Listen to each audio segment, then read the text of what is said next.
জিনিস শিক্ষার্থী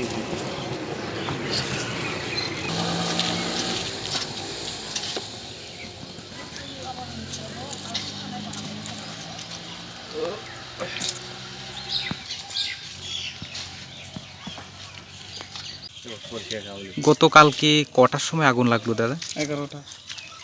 আগুনের সূত্রপাত কোথায় থেকে এটা আপনার জানা আছে কি? সেটা কইতাম পারি না। ক্ষয়ক্ষতি পরিমাণ কত হয়েছে আপনার? কত 30 টোটাল এখানে কয়টা দোকান? 4টা। আনুমানিক তাইলে রাত্রের দিকে। ও আর ফায়ার সার্ভিস আসেনি কালকে? আইছে। আচ্ছা, আপনার নাম? আমার নাম বজন দেবনাথ।